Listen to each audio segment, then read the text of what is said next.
Bonjour, je m'appelle Julie, j'ai 35 ans et je suis photographe dans l'Allier. Je suis également, entre autres qualificatifs diverses et variés, mariée et maman de 4 enfants.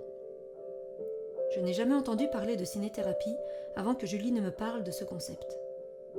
L'idée m'a beaucoup interpellée, car je suis actuellement dans une phase de remise en question de ma propre vie, de mes priorités. Je vois que j'ai du mal à prendre du temps pour moi, à me faire plaisir.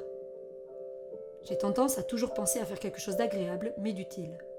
Et j'avais justement pensé au fait que je devrais regarder des films, moi toute seule, car cela m'obligerait à me poser sans être physiquement active.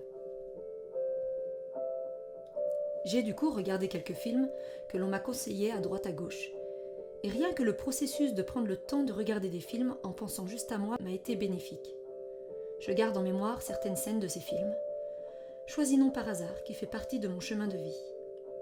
Je crois profondément en l'art-thérapie d'une manière générale. J'ai fait toutes mes études en art plastique et je continue de peindre et de dessiner entre autres pratiques artistiques. Et je crois que le cinéma a toute sa place dans une recherche de soi, de l'autre, une envie d'avancer.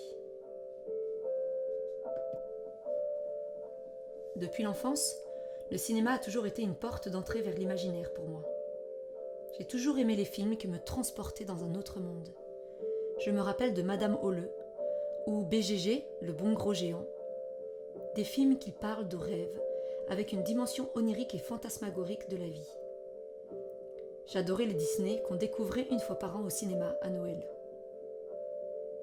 Autant dans les dessins animés que dans les films, j'adorais, et j'adore encore aujourd'hui, découvrir comment des gens passionnés dépassent les limites de la réalité et nous emportent ailleurs, dans un autre monde.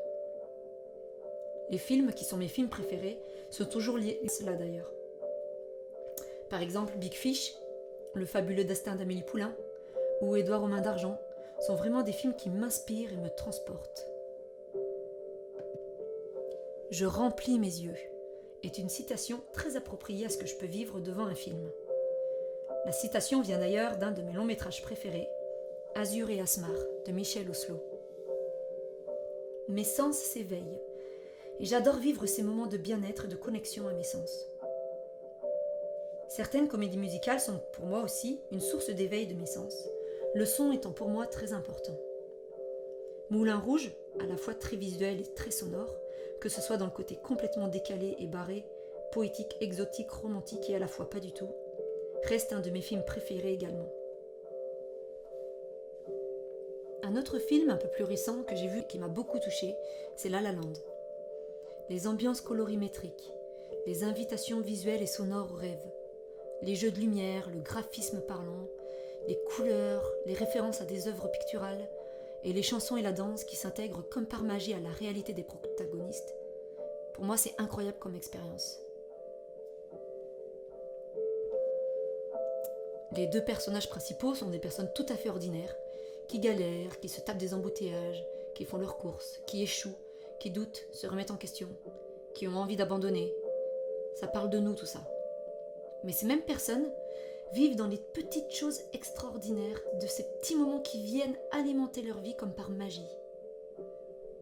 En plus, le sujet de ce film est justement de suivre ses rêves, ne pas se perdre malgré les tentations de facilité, malgré ce que les autres peuvent nous dire de décourageant, continuer d'avancer dans ce que l'on croit et ce que l'on aime profondément. Un autre film également qui m'a beaucoup plu, c'est The Greatest Showman.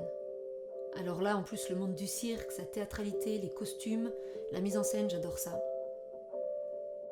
Et l'univers magique qui se révèle à travers une réalité, donc un peu comme La La Land, galère d'argent, un couple qui se déchire, des histoires qui partent de notre réalité et qui deviennent magiques, des personnages qui veulent aller au bout d'une mission de vie, faire vivre leur rêve coûte que coûte, s'acharner pour y arriver. Ça fait vraiment partie des films que je préfère.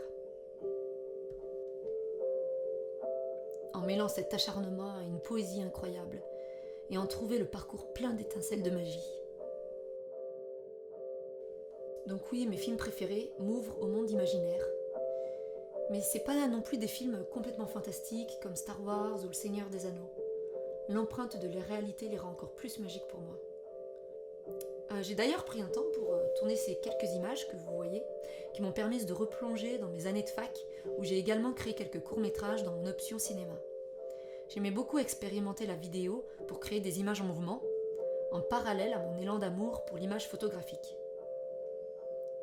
Voilà, donc j'espère vraiment que ce blog va vivre et s'alimenter très longtemps, que je pourrai grâce à lui découvrir de nouveaux films inspirants et envoûtants, et lire des articles sur des films en particulier, l'envers du décor, les anecdotes, le côté technique de certaines scènes. Ça, ce serait quelque chose qui me plairait aussi de voir sur le blog. Merci de m'avoir écouté, et puis à bientôt.